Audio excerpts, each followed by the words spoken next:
Hello, everyone, and welcome to the NorthStar Café. Good morning, good afternoon, good evening, depending on where you're joining us from.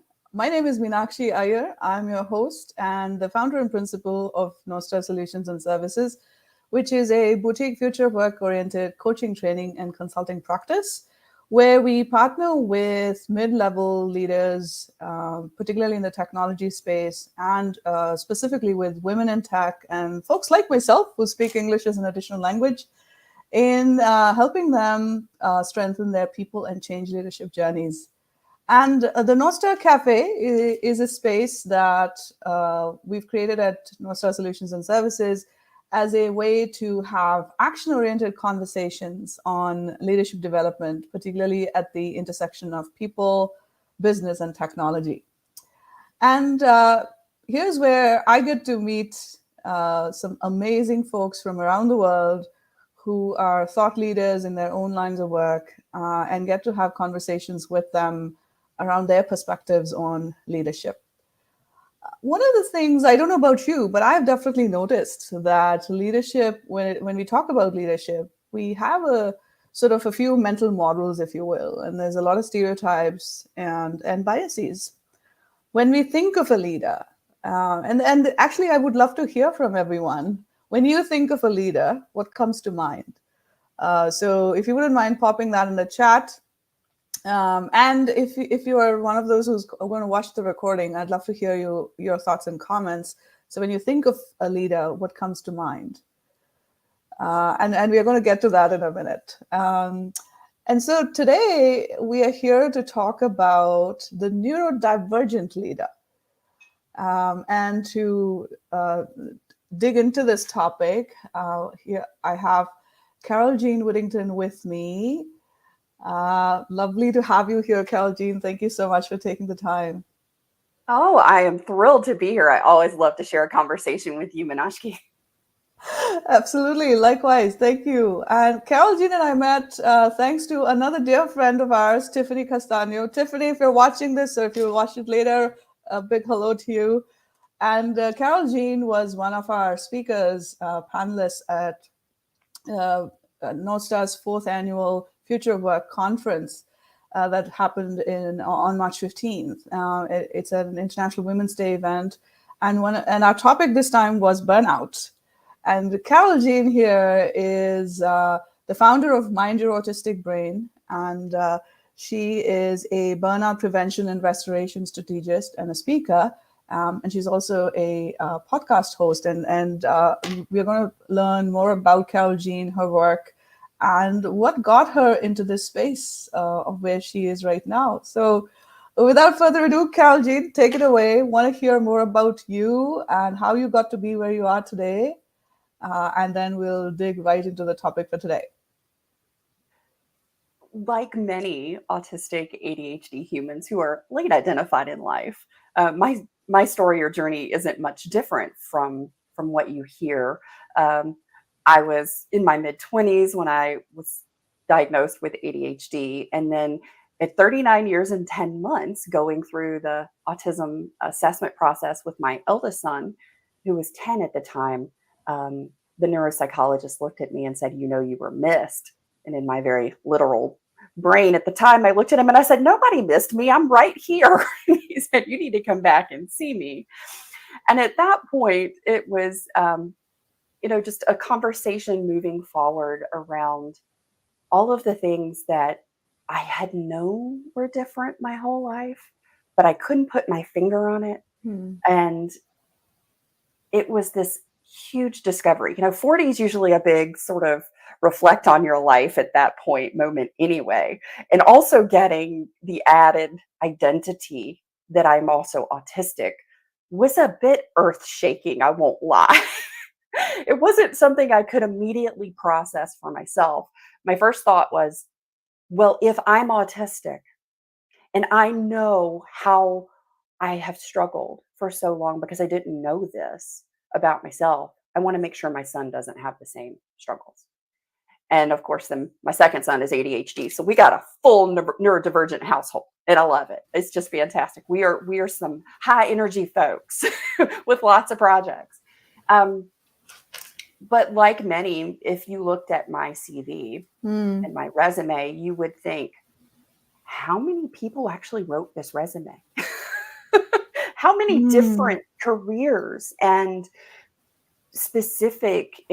different specific industries could one person be in? mm, And that's a very common thing to find in autistic and ADHD humans. mm, We tend to be very interested in lots of things and we mm, excel in lots of different areas. I mean, my undergraduate degree is in fine art. My post-baccalaureate studies are in pre-med and vision science and optometry. So, how do you reconcile those two things? I started as a real estate appraiser.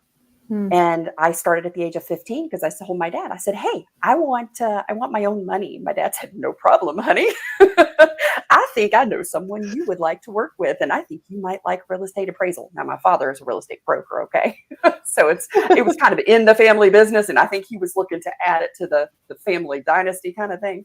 So I Yeah. was like, "Okay, Dad, let me try it." But I loved it because it was all about numbers and comparisons, right? Mm, Because I'm comparing one property to another and I'm looking for the values and that type of thing.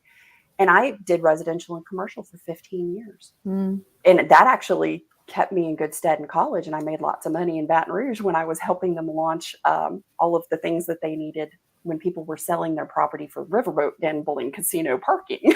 mm, So I've done all of these things. I've also worked as a hospital administrator. mm, And all of these things in my life, if you looked at my resume, you would think you can't commit to one thing or you lose interest. But that's not necessarily the case. A lot mm, of it was that I had excelled and I had worked and I had mastered a craft and I had become very well known in that particular area. And then I hit burnout. mm, And then because of burnout, and I thought the burnout was attributed to the job itself. So I thought, well, I need to find something different that's not going to kill me. And that whole entire process, and I think that's what happens to a lot of us in a lot of different ways. We don't realize it until we have that, mm, 20/20 vision looking backward, which is the gift, right? The contrast and the clarity. And we look at that and we think, gosh, I can't stick with something. I'm failing. I mm, get so exhausted or I work so hard and I reach these goals and these milestones and then I can't sustain it because I've killed myself getting there. And for a lot of autistic and ADHD people, it's also that we have worked so much harder because we felt we had to prove it to other mm, people and to ourselves. mm. Yeah, yeah. It's amazing. Thank you so much for sharing your story, Carole Jean. And I was nodding way more in my head than I was actually because when you talk about the varied interests that you have and how if somebody were to look at your CV or resume, how it might be perceived, because I have lived with that. I think it was not until the last 5 years that I was able to finally connect all the different dots in my resume and make sense of it.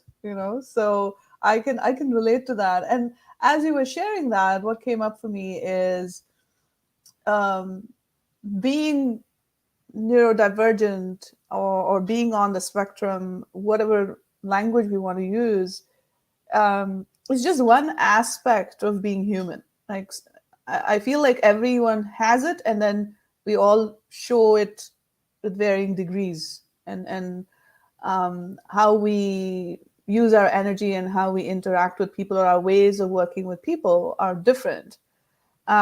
So having said that, and hearing your story, and as you shared, you were diagnosed late, almost into your on the verge of 40.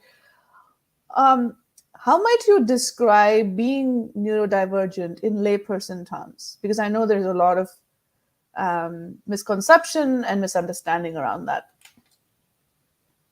The best way for me to define it, and this is how I define what being autistic and ADHD is for me in lay terms, and this I think sort of translates across all different cultures and languages when we talk about this, is my experience as an autistic and ADHD person is that it's my experience. It is how I view and experience the world.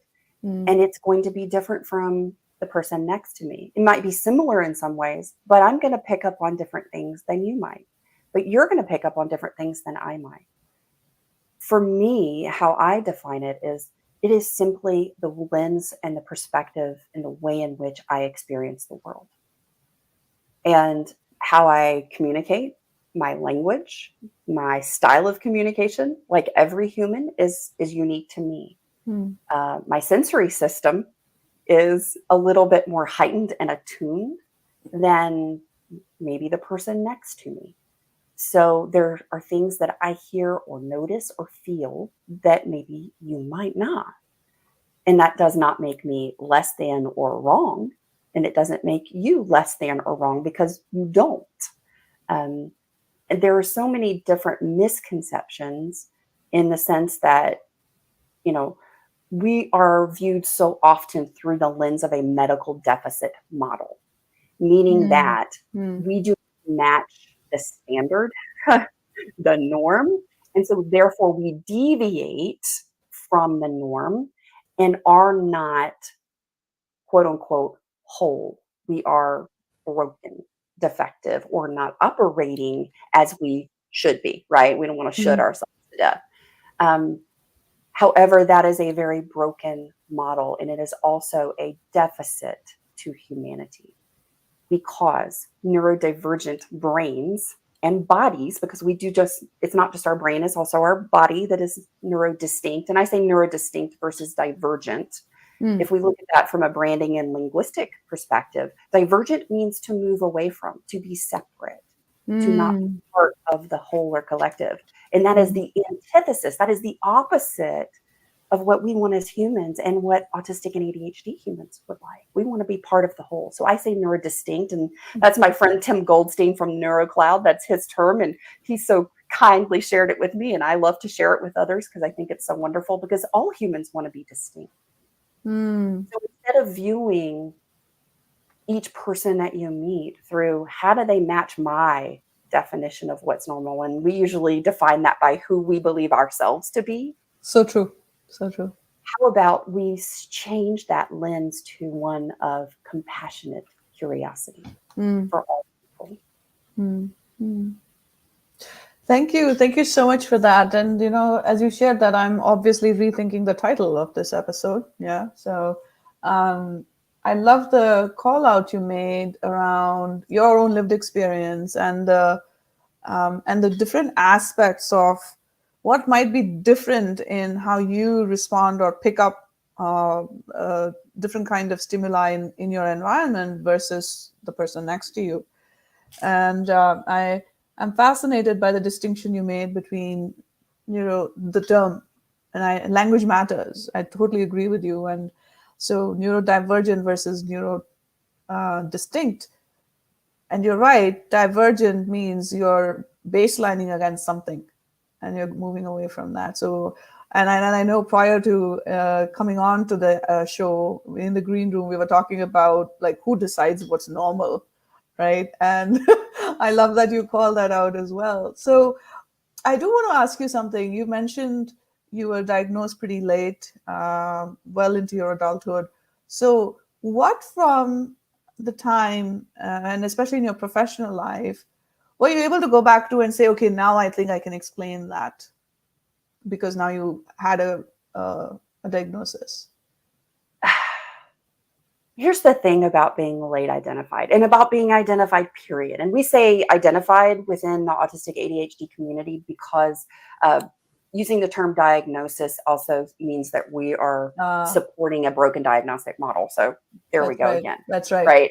So there's so much to unpack and unlearn, isn't it? There really is. That's the other thing that you called out, like the way we talk about these things. I love the term that you use, medical deficit model, and that's so true. It's like we're trying to fix everyone and everything, and the language that we have been conditioned to use is just perpetuates that model. Yeah. Thank you for calling that out. Back to you. I mean, yeah, let's just kind of throw the narrative here together.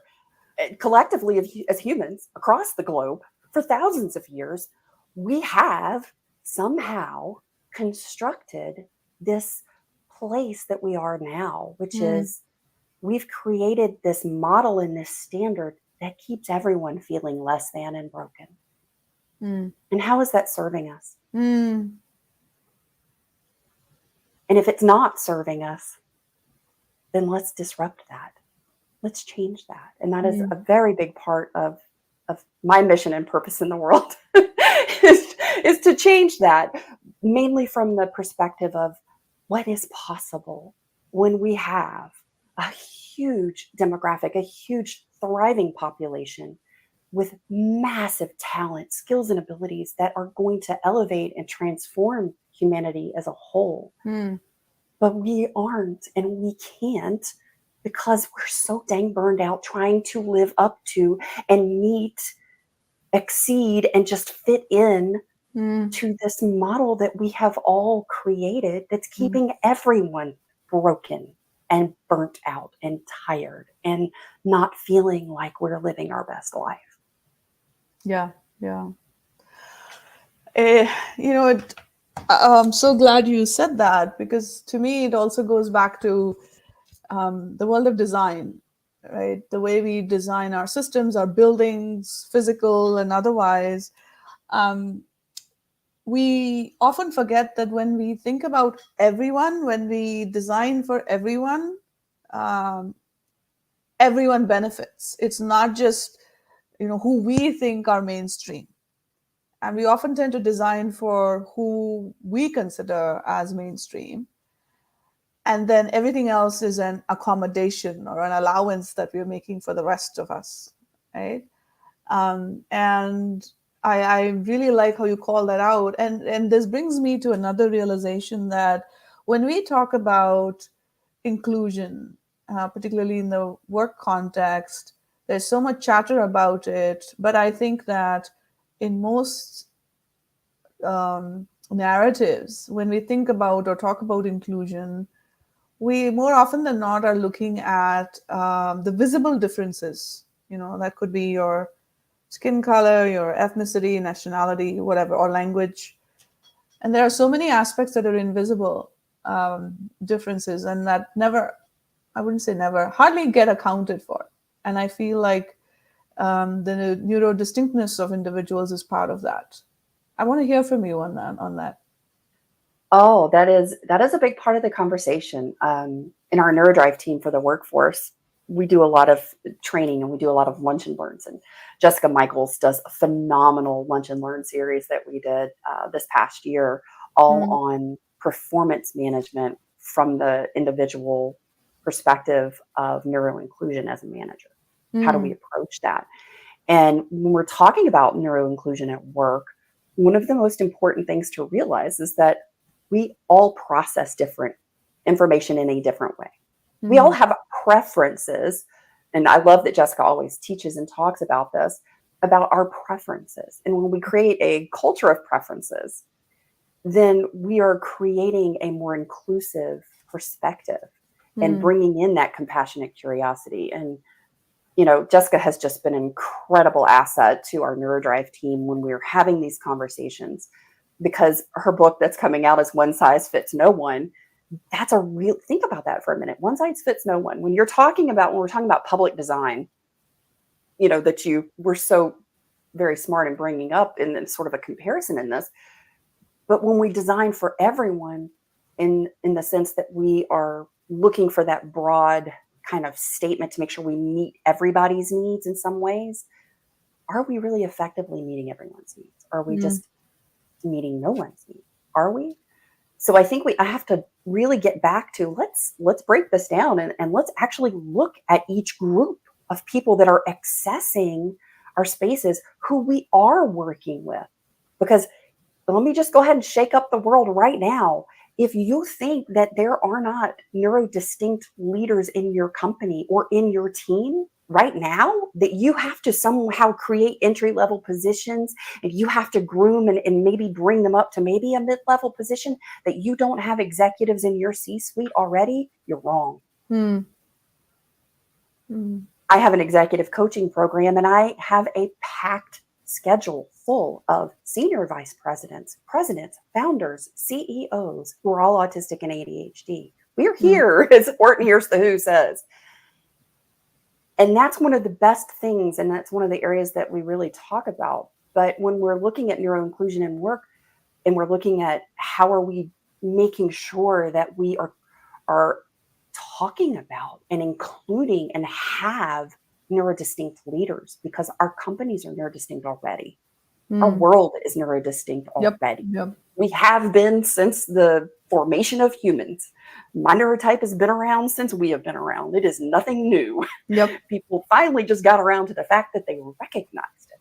Yes. You know, It's the awareness and the acknowledgement. Yep. Right. And it's just being able to finally go, oh, wow, my brain does process information just in a very high speed way. I mean, my brain operates at 5 times the speed of a quote unquote normal brain. So I'm always 50 steps ahead. How many have you ever had that one person on your team and they're just like, you have a new project, everybody's sitting at the table and you're excited and everybody's geared up and they're talking about the launch idea and here's the thing, and you got the one person over there, nope, not gonna work. Everybody in the whole room just groans and looks at them and says, oh no. That person has just looked at what you've described, not necessarily read the context of the room and the mood, because sometimes that happens, and it doesn't matter your neurotype, it happens in both neurotypes, let me just tell you. Yes. And in that moment, the perspective is, you are so negative. You just completely like threw water on the fire. Yeah. And in that person's perspective, they're saying, I care about this company. I care about this team. I want this project to be successful. And I see that what we have right here, this won't be the success that everyone's believing it to be, because I can see what the pitfalls are. Now, here's where we get into communication as leaders and as individuals, because we are also leaders as individuals, and it doesn't matter your title. Yep. We also have to lead our communication in that, right? How am I communicating? Because I have to talk about, man, I really want this to be successful. Is this the time? Is this the place to say, hey, this particular aspect may be not just a bump in the road. This may be the brick wall that we hit. Yeah. And we need to navigate around it, or we can navigate over it or under it. And these are the ways that, or, completely blow the wall up. And then we don't have it, so that we can be successful in this. But this is what I see. And I think we can all get entrenched in our rightness about something or what we think we see. Yep. But I think when we're coming from a place of, instead of the whole room groaning and going, God, that's just so negative, why did you have to say that? Compassionate curiosity would be, oh, wow. So why do you think that? Why do you say that? What do we not see? Because we want to see what you're seeing. Yep. We want to be excited about this project, and we want you to be excited about this project too, because we need your buy-in, because your department, does all the finance or the budgeting or whatever, right? Especially when they hold the purse strings, you want them on board. But our shifting in how we respond, because we have to assume good intent first. Yes. And how often when we're talking about inclusion is our perception to assume ill intent or bad.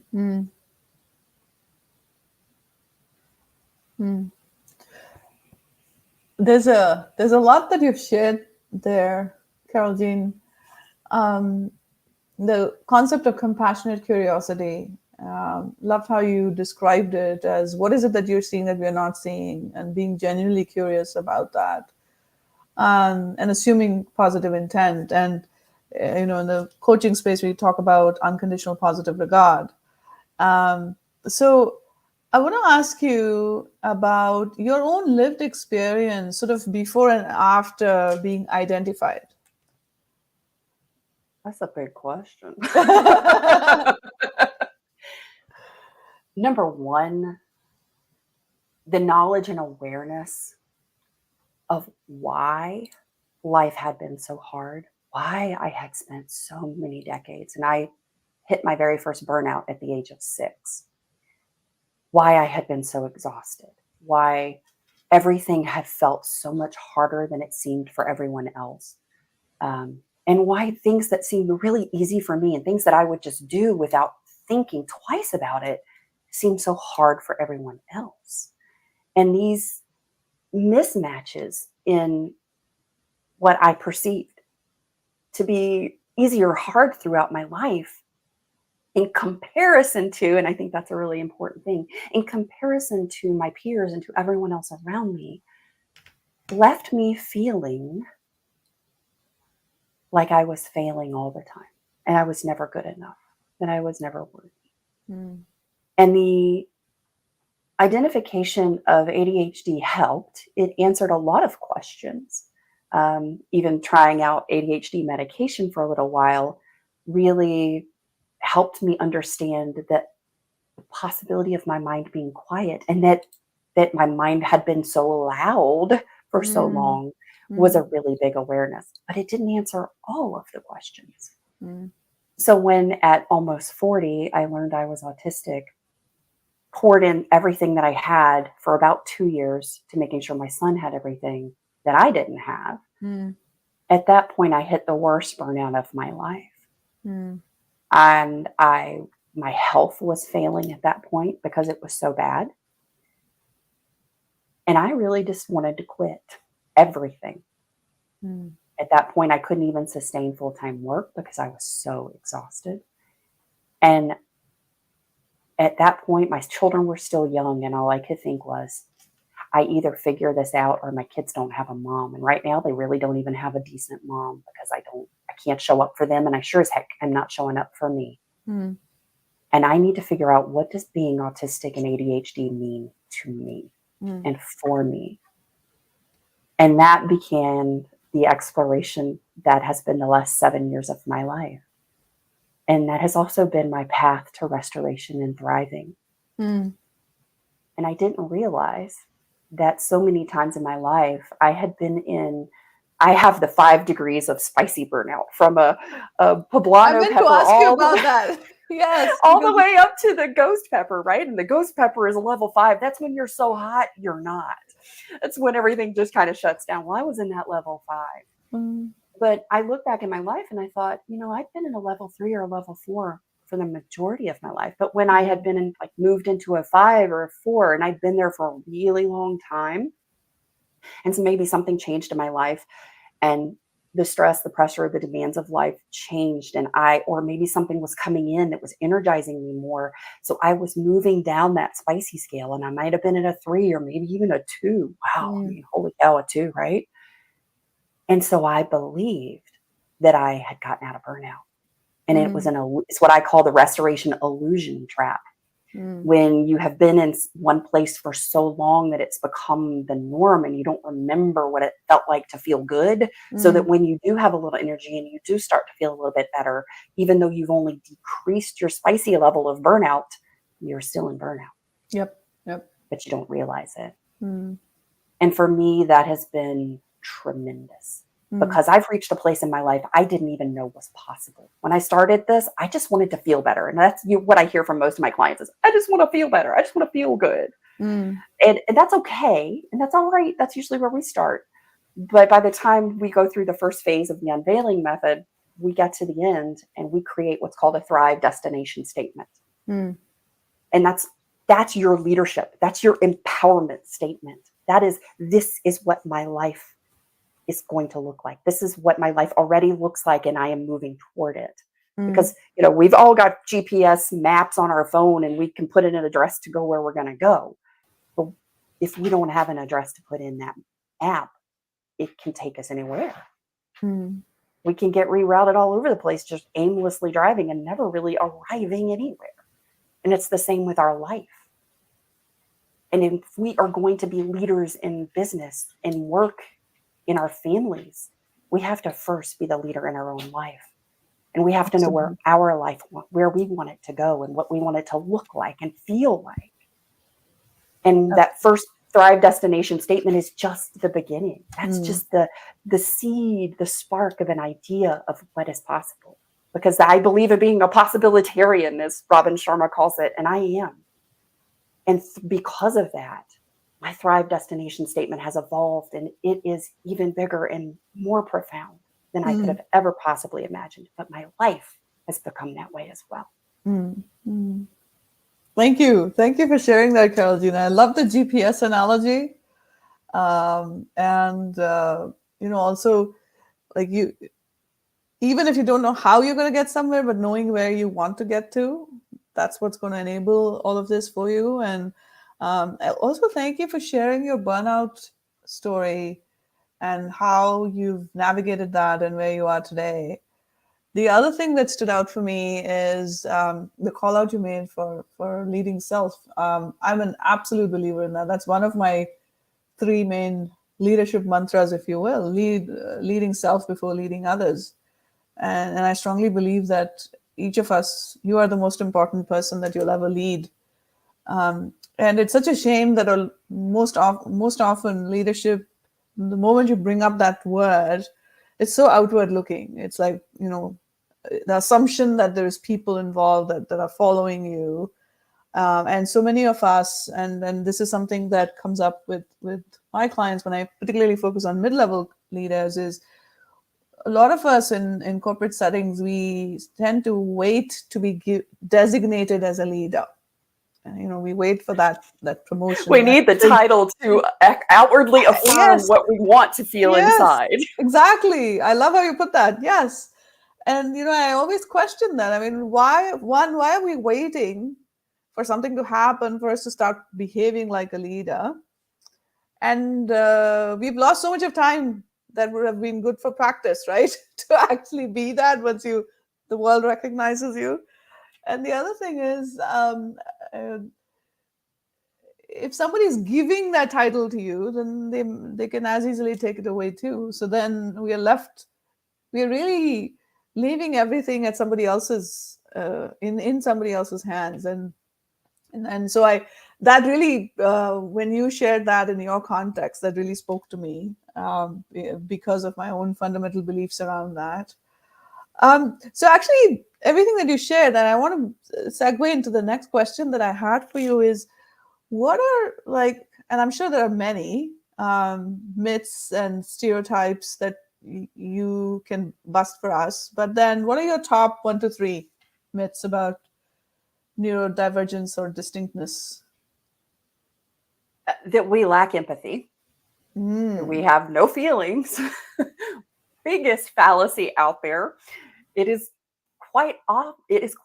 For a lot of us. Now, that is not, some people do experience, who are autistic, experience an empathy, different degrees of empathy, right? We don't lack it. We just experience different degrees of it. And it came from some research that was misinterpreted and then was popularized in the wrong way, actually. When we're talking about empathy, it's like having a feeling and compassion for another person's predicament or experience, right? Yep. And in truth, and why I believe autistic and ADHD people make some of the most effective leaders, because one of the top 7 traits that we look at is in a leader is that they're empathetic, that they connect and communicate and understand the people they work with well. And autistic and ADHD people, the ones that I know myself, the ones that I have worked with, it's not always true for everyone, but I would say the majority, is that we feel very deeply.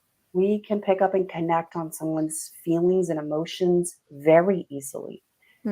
What usually gets misinterpreted is that sometimes it takes us a different time period to process what we have picked up on. We may need a minute to think about it. We maybe not respond exactly in the moment. Maybe, if alexithymia, I'm also alexithymic, which means that I can feel all the physical feelings really big, really fast, all of them at one time, but it takes a minute for it to process in my mind so that I can articulate it to someone else. Now, I've raised my skill level on that one, but that's one of the biggest, number one things. Not true for the majority of folks. Not, that doesn't always apply, like everything. It doesn't apply to everyone. The second one that I would say is that we're poor communicators. We're bad socializers. We don't want to socialize. Well, folks, you have met me today. I have just debunked it for you already. I love to socialize. I love people. I know lots of autistic people that love people, love social events, love to go to loud concerts, love to be in giant groups. I absolutely adore the energy of a big conference. I love getting on stage. I love meeting thousands of people. That to me, I love that. I am passionate about it. I'm energized about it.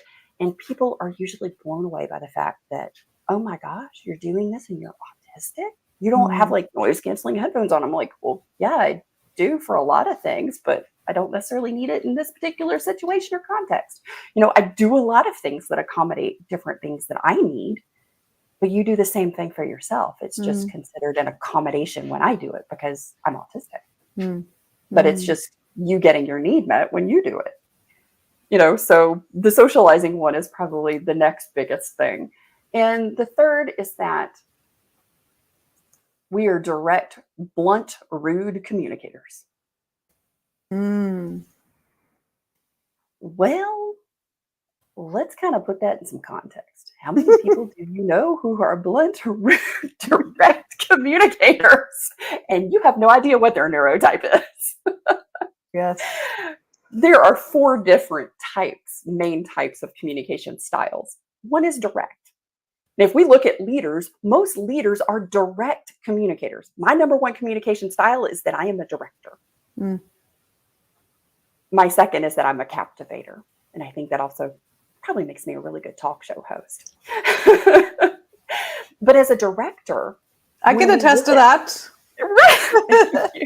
When we look at communication styles and we apply that to neurotypes, okay, well, let's just apply it to the human first.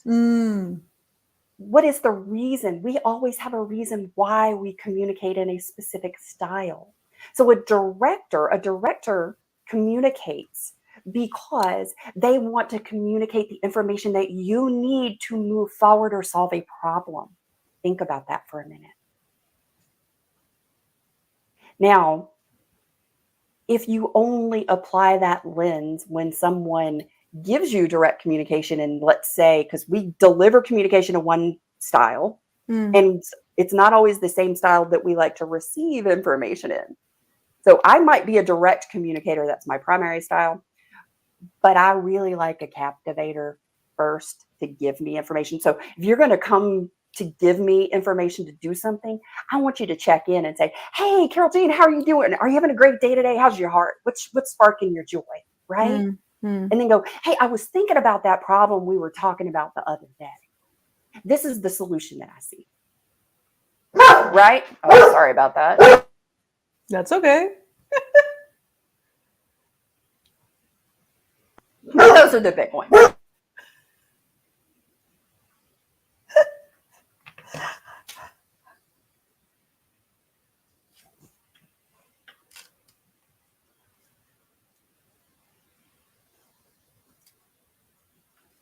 Well, folks, we have a great example of working from home right there.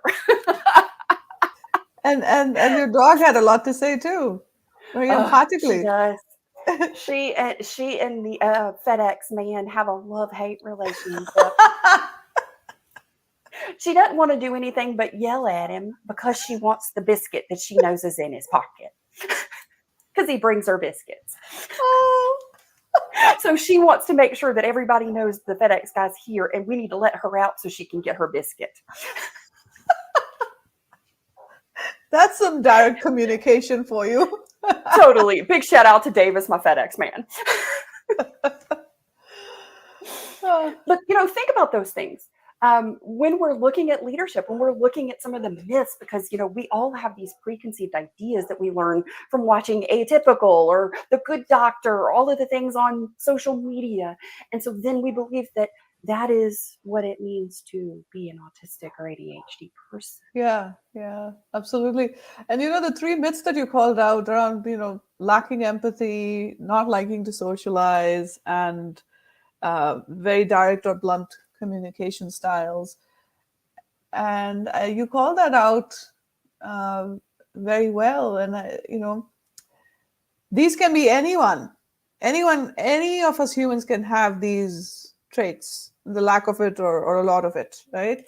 But when the moment there is knowledge about um, being on the spectrum, or an identification uh, made known, then automatically everything is assigned to that, the fact, which is just one dimension of being human, right? Um, Thank you for sharing that and bringing about that realization. And I hope that everyone that's watching live and that'll watch the recording shares that experience. And, I'd love to hear comments from everyone, either now or later, because I think what you've called out here is it deserves attention and it deserves reflection, particularly as we think about the workplace, leadership in the business context. Because something else, and I was reading, leading up to our conversation in preparation for that, I was reading an article, and it was a Forbes article, and it talked about how most people, when we think about being neurodivergent or neurodistinct, like you said, um, it's treated as something that we have to deal with in the workplace, as opposed to something that naturally exists, right? And a lot of times, um, there's hardly ever a time when people that are neurodivergent or distinct are even considered for leadership roles. It's always about how do you deal with neurodivergent employees. Nobody's even talking about them being in leadership roles. Yeah. And that to me is also another stereotype that really needs to be re-examined. And a lot of what you shared touched upon that. I want to hear what else you would like to add to that. I love that that's where you brought this conversation. Thank you. Mm. We always talk about culture, corporate culture. What is our corporate culture?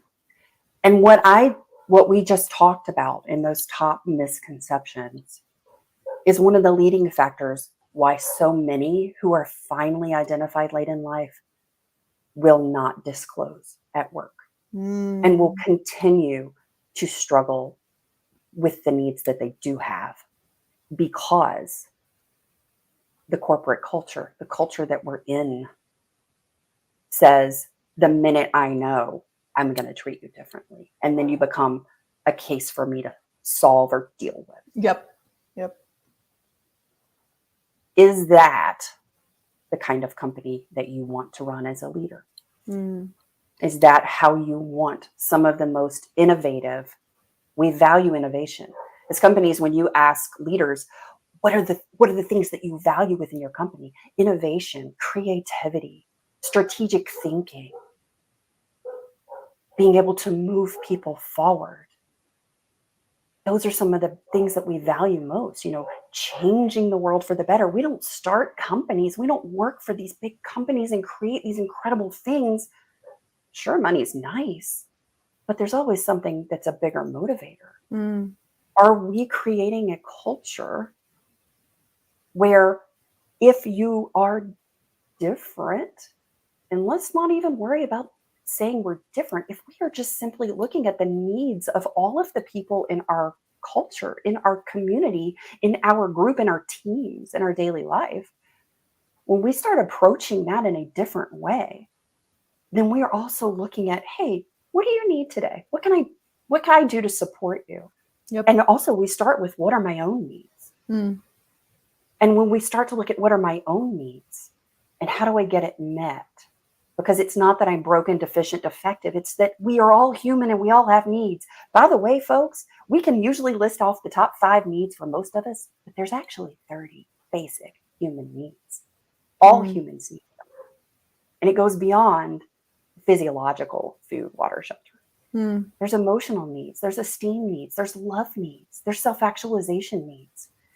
And these things are the biggest factors in our humanity, in our energy. And when our needs are consistently unmet, we're in burnout.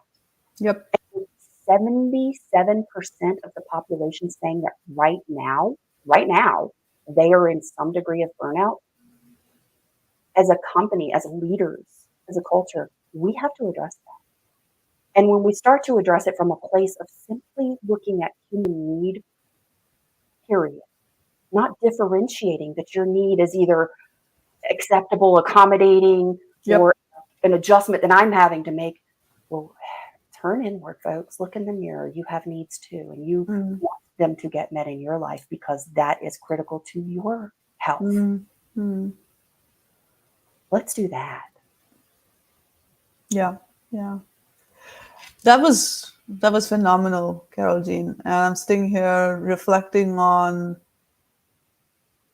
my own past behaviors and actions, and thinking about what I can do differently. And that was actually going to be my next question for you: is what can organizations do to nurture neurodistinct folks into leadership roles? Nurture who you already have. Nurture who you already have, but you have to create the psychological safety, because we talked about why people don't disclose. Yeah. And when we talk about change management, and I do a lot of change management work, when we look at change management, one of the critical components is modeling and mentorship. Making that a priority, but doing it in a way first that you've established that it is safe emotionally, it is safe psychologically to do that. How are you doing that? Begin there. Begin with, how do we just start looking at leaders as leaders? How do we start looking at making sure that we have a variety of leaders of all colors, of all nationalities, of all neurotypes? Because by doing that, we are benefiting. Because if you only see through one lens, and if we want to get real scientific and kind of go back into some of my vision science, if you are looking at something through one colored lens, there are things that you will not see. Yep. If you look through a different colored lens, things will be revealed to you that you missed before. And when we're looking at companies, we are there to solve problems. We're there to make people's lives better and easier in whatever industry or avenue we're in. That is, at the core, we are looking to solve problems and make things better. Yep. And we cannot do that if we are only looking at the problems through one lens, because there's things we're not seeing.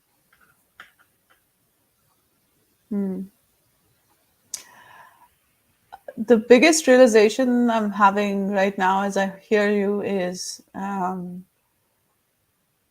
expanding what we consider to be truly diverse, expanding our understanding of the different facets of diversity that we're looking for, and in turn really expanding the understanding of what it means to be inclusive as a culture, as a corporation. Yeah.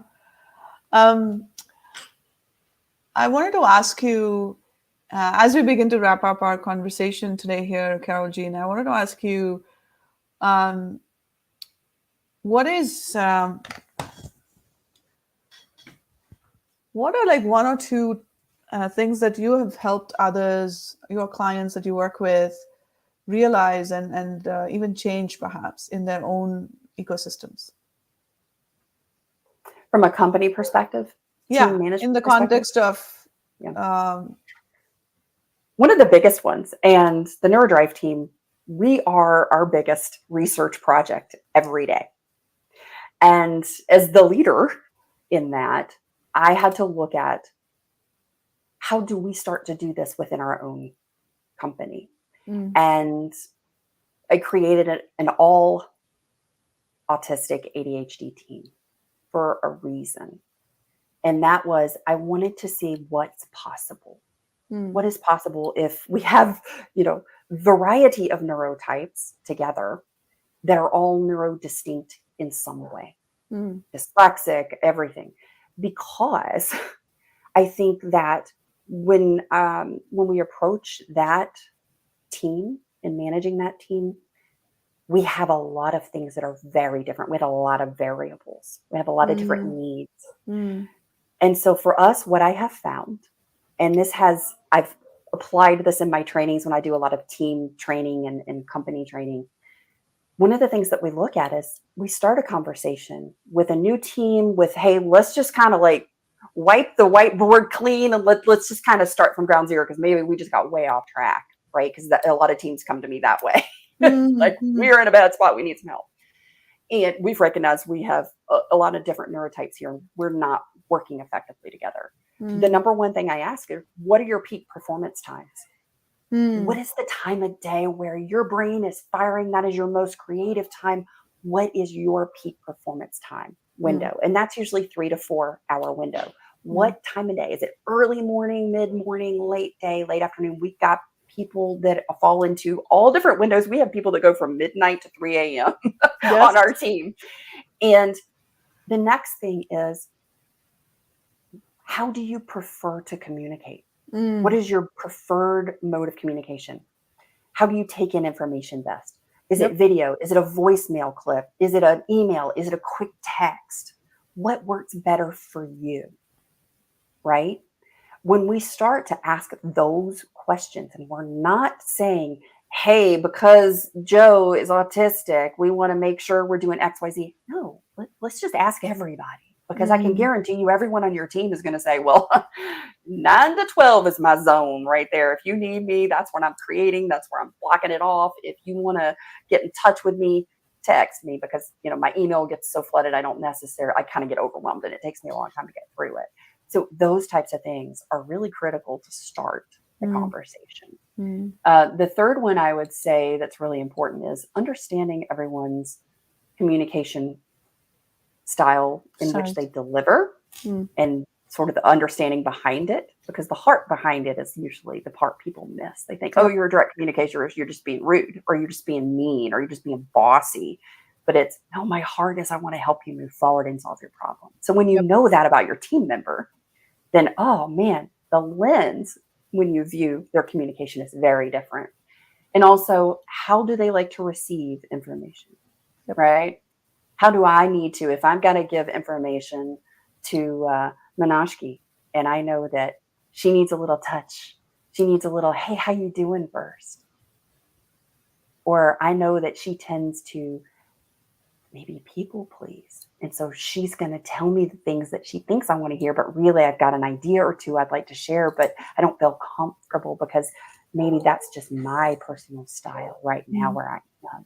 So allowing space to go, hey, I would really just think about it for a little bit. And if you've got some ideas, shoot them over to me, or maybe let's have a coffee later and share those ideas with me. Open the invitation. When we do those types of things, those 3 simple things, you really transform your team, you transform your company culture, and you're also creating psychological safety in ways that you may not have ever thought were possible. That is where change management begins. Absolutely. Absolutely. And oh my gosh, the last 3 points that you shared, Carole Jean, those are all questions that are part of the like a set of questionnaire or survey that I have that I use for all team forming. Love it. I love it. Yes. So anyone that's a new team, a first-time people leader, that's one of the tools that I share with them. It's like a team bingo type of thing. And I was just sitting there going, so to me, what that proved again is when you design for everyone without thinking what neurotype they are, you're really designing for everyone. And you and I just proved that again. So thank you. This was such a fantastic... Don't you love it when a plan comes together? I know, right? This is such a fantastic conversation, Carole Jean. Thank you so much for your time and for sharing your lived experience as a NeuroDistinct individual and leader and entrepreneur, and also talking us through so many aspects of this element of being human, and helping us unlearn some of the stereotypes that we have, and also helping us learn new language that's clearer, that's more inclusive, as we go along on this path. Thank you so much. And before we go, I would love to hear from you. Where can people find you? What's the best way to reach out to you? My website is mindyourautisticbrain.com. And the best way to reach out to me is information on email, and it's info@mindyourautisticbrain.com. And hey, if you want to hit me up in LinkedIn DMs, please do. I love to have a good chat. I love to get to know people. And I always want to know what sparks your joy in the moment. So be prepared for a fun conversation when you DM me. Perfect. So I just put your website here, and I know you've sent me some additional links. I'll add that when I post it, include the show notes later. All right. So any parting thoughts for us before we wrap up for today?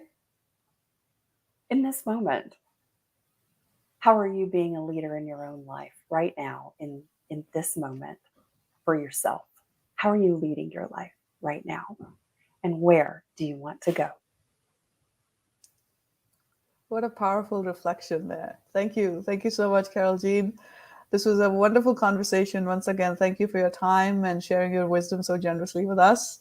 And folks, everyone that are watching us live today, thank you for being here. And thank you to everyone that will watch the recording later. So this episode will be available to you on LinkedIn, YouTube, and Facebook, all 3 channels of NorthStar Solutions and Services. So once again, thank you for your time today, and we'd love to hear your comments and thoughts. Looking forward to that. So with that, take care and be well. Thanks so much.